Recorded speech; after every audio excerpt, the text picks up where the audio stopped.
Hey, what's up guys? My name is Cameron Gallagher, and today I'm going to go over why we bought the RED Komodo camera. So, let's get into it.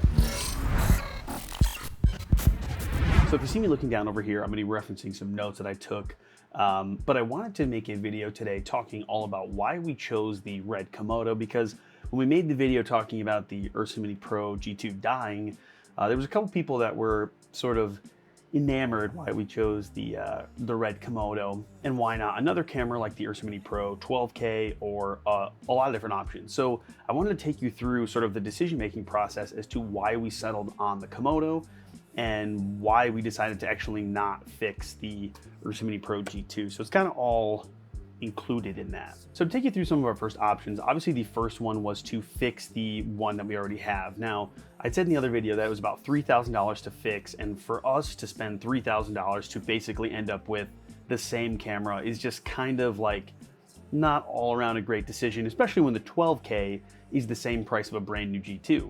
So that was the first question, is do we buy another G2 or do we buy a 12K? And honestly, the initial reaction was a little weary being able to trust the fact of, can we trust Blackmagic again now with a camera system?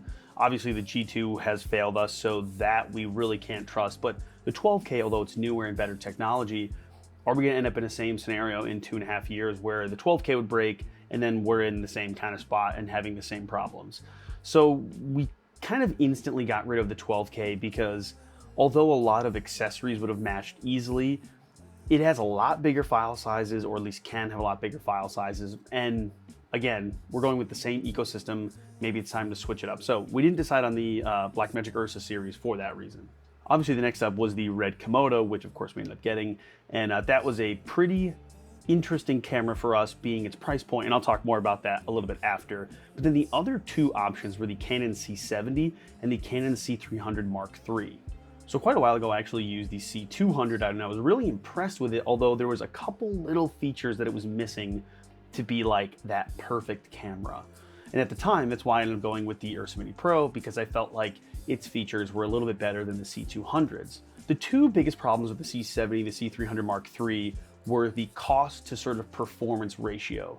The C300, although it's probably the best performer, being almost $10,000, I think it's a little more than $10,000 right now, and then having to buy new batteries, new media, because they take CF Express, and then getting different batteries, all that kind of stuff. You're talking about quite a big investment. So it would have been like $12,000, $13,000 for the C300 Mark III alone, which was just a little too hard to swallow. The biggest problem with the Canon cameras being the codecs, that basically, other than raw light, it's all just internal kind of 8 and 10-bit kind of middle of the road footage, which of course, if you're doing like weddings or something really quick turnaround, I think those are great and actually can be really handy. But in the case where we're doing high-end commercial work, corporate stuff, short films, music videos, not having a good raw option is a little bit scary. So they pretty much just left us with the RED Komodo, honestly, at that point. And I know a lot of people could argue a lot of the Sony cameras are really great, but me personally, just every time I've used the Sony cameras, I haven't been impressed. I don't personally really like the usability of them. A good friend of ours in DP and the Rickety Man, Josh, he uses Sony cameras and he creates incredible imagery. So if you're comfortable with Sony and you like Sony cameras, obviously, yes, you could get a Sony camera. Just for us, it didn't really match what we'd worked with and sort of the way we work. So now I want to talk about why we actually chose the RED Komodo. And I want to get this out of the way first. I actually used to be a hardcore RED hater. Like really bad. I really did not like RED cameras. I used an Epic Dragon way back. I hated using it. It was so slow. The usability was just awful. Like the touchscreen monitor was just so stupid. In general, I just really did not like RED. I didn't like what they were doing as a company for quite some time. And then recently with the Komodo and sort of the idea they're branching back into being a little more consumer friendly, I've been a little more interested in what they're doing. And it brings me to our first point, is that RED is a well-known company. Now, although this sounds stupid, and it kind of is, RED having a name and a brand and a sort of recognizable brand name really helps us as a media company. Many agencies or brands or people that we're working with are looking for a high-end experience. And when you say that you have a RED camera, that you're shooting on RED, that for some reason instantly makes these people think that is a higher end product, or more importantly, that you can actually charge a higher price. And I've heard a lot of other filmmakers say they bought a RED and suddenly they can charge a lot more. Granted, they're already getting the work. It's not like the RED's getting them new work, although sometimes it can. But they're able to sort of justify why things are costing so much because they can say, oh, well, we're shooting on RED and RED shoots these big movies. And for some reason, people just seem to latch on to the name, to the brand. So although it's kind of stupid, it just makes us look more expensive and justifies us being able to charge a premium for our day rate and for our camera package. Although this is not shot on the RED, by the way, this is the GH5. Second is the Komodo sensor and dynamic range. RED is obviously notorious for having really high-end sensors with incredible dynamic range, and the Komodo is 100% a part of that. The dynamic range on this thing is incredible. Also, this has a global shutter, which although we don't do like a ton of high-end sports or anything that really kind of has to do with that, you'd be surprised where that global shutter comes in handy. Even just things like handheld footage, where instead of it having that just slight warp to it that CMOS sensors have, having that global shutter just lets the camera look so much more like tangible. Of course, having that global shutter just looks more like what a film camera would be, so kind of that standard that we all have in our heads of cinema, and having things like handheld or motion in shots just looks better. So having a sensor that has an incredible dynamic range and then also has a global shutter is a huge plus. And to kind of explain the dynamic range, one thing we did recently, so one of the first projects we actually shot on the RED was a wedding, and it's at a normal venue that we go to quite often, and usually it's notorious for during the ceremony, the sun is absolutely blasting, especially the bride. And the bride, of course, wearing white, so she's like blown out, and then you either have to expose for her or expose for the background. And I will say is that in years past, on the URSA, it has been very difficult to shoot that scene. And then using the RED, it was instant. While I was there looking at the monitor, I was like, wait a second, I'm catching a bunch of these highlights and I'm catching a bunch of these shadows. And honestly, the RED's dynamic range is incredible. There's a shot that we just did recently for another project. We were inside of a tent and these kid and I think it's his mom were like grabbing something, and you could see them perfectly, and the cloud detail with just a little bit of color correction to the point where it was almost like, this almost doesn't look real. Like, it was very odd. So again, having a good sensor with good dynamic range and a global shutter, absolute must, and it's huge. It was why we chose it. Third is the R3D RED Code RAW and RED's colors.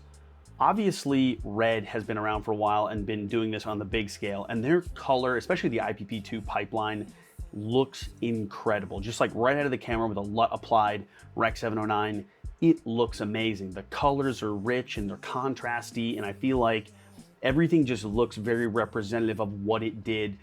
And of course, to back that up, R3D RED Code RAW is an incredible format because, of course, it has been around for so long, so things like editors and editing softwares know how to take advantage. The other thing is being able to set your LQ, MQ, and HQ settings in the Komodo allows for a little bit of flexibility on file sizes, although the RED Code RAW R3D files are fairly decent actually for what you're getting out of them. And to top it off, this is actually 16-bit RAW, unlike most other RAW codecs that we have been shooting with or that actually are on pretty much any camera. Another thing to keep in mind too is that the R3D RED Code RAW workflow is very well known in post houses. So if we're in a position where we have to work with a colorist or a post house, having RED Code R3D RAW is something they can easily work with, where potentially if it's a little more of an old school place, it's going to be a lot harder to try to convince them to use either a Blackmagic RAW or maybe a Canon Light RAW, something like that, where they may not be set up to actually work with that or just prefer not to. So knowing that we have R3D RED Code RAW, which is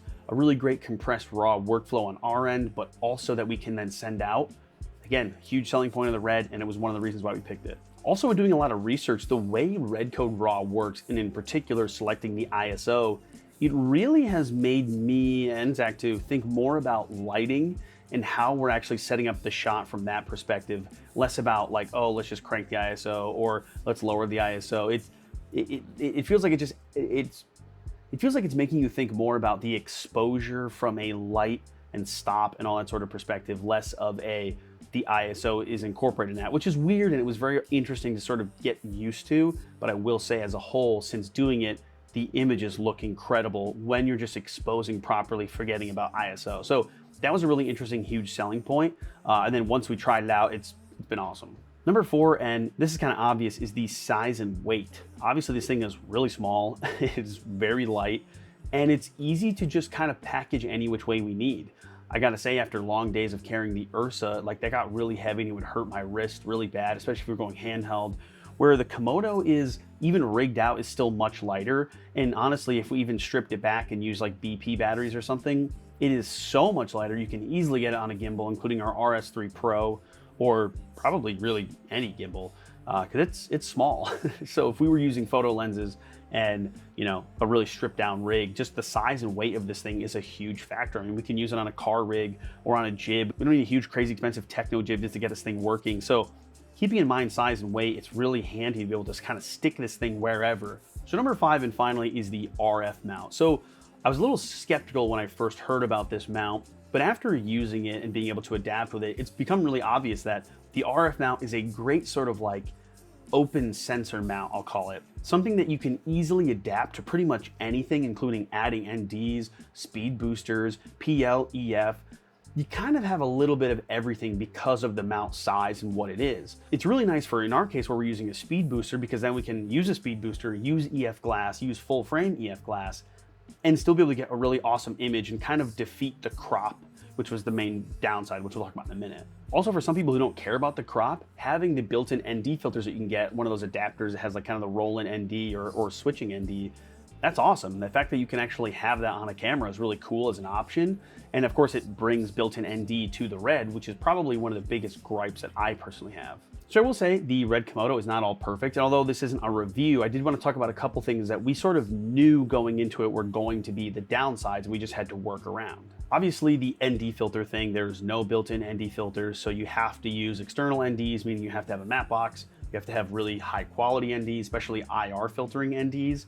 And obviously it's much slower to just put in an ND filter and, you know, put one in a bag or something. So that has made things go a little slower, and it's obviously more expensive. In my eyes, although the built-in ND is really incredible and it is pretty much a game changer, in a lot of cases, it's not as bad as you'd think. And we had a matte box, we had some ND filters, so it wasn't as big of an issue. Although I do have a video coming soon on some ND filters we did pick up that are IR pollution, and they're pretty amazing. So we'll talk about that in another video. Of course, this thing has a slow startup. It does take a while to start up, and you have to keep that in mind that it is not just going to like pop on and be ready within a couple seconds.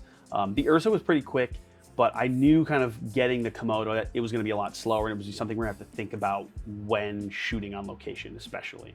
One of the biggest things is the lack of frame rates. And I know for a lot of people, this might be a sort of game changer in the idea that, you know, if you can't shoot 120 frames or 120 plus frames, especially in 4K without a crop, this camera might not be for you.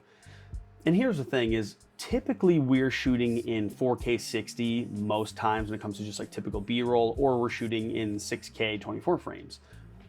The times that we shoot in 120 frames or in 300 frames are really, really slim.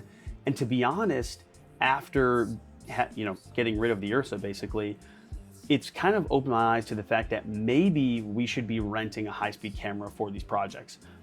I can give you an example. In the last year, we usually use 300 frames, maybe 2 or 3 times in a year, tops. And those are very special, and they're actually only just because of one of our newest clients. So in reality, we're never gonna go past 120 frames. And although yes, it's 2K 120 frames and cropped in, if you can compensate for that, it's still totally usable. And of course the 4K 60 looks really good. So we're really not going over 4K 60 most times anyway, so it's not that big of a deal. But if you are somebody who needs high frame rates, that was something that you have to consider, and something that we had to consider as well. One other gripe is I would have liked another SDI port. There is only one, and obviously it has a tendency to fry if you do things incorrectly. I knew this going into it, so obviously I knew to make sure not to fry it. And of course we have a monitor, sort of a loop out, but I will say that was one thing that I was like hesitant on. I'm like, okay, there's only one SDI port, like could that become an issue on set? And the last thing that I didn't realize until we actually got the camera was that the record button placement sucks. It is really, really annoying to have to reach back to the right-hand side of the camera and hit the record button, especially if you're like holding the camera like in a rig form where you have to reach that right hand back that's already holding onto a handle. So we were thinking about maybe getting the outrigger handle with the trigger. Not really sure yet, to be honest, but I will say that is one thing to keep in mind. if you're thinking about buying this camera with a rig, I would probably get the outrigger handle because that trigger spot is so much better than having it way back on the body or having to touch the LCD screen. But anyway, so that is the decision-making process and sort of our thought process into why we picked the RED Komodo and why it was sort of the best option for us. And of course, this is completely for our situation. This isn't for everyone else's, but if you have a similar situation, this might be a good spot. But if you guys have any recommendations for accessories or things to use with the Komodo 2, I'd love to know. We've gotten quite a bit recently, and I'll probably do a rig video with the Komodo to show off sort of what we have on the actual Komodo itself and talk about some of the different accessories we picked up and why. I think we got some pretty good ones. I'm really, really happy with the rig right now. But if you guys have any recommendations, please let us know down in the comments below. Anyways, thanks for watching. Be sure to like, comment, subscribe, and I'll catch you guys later.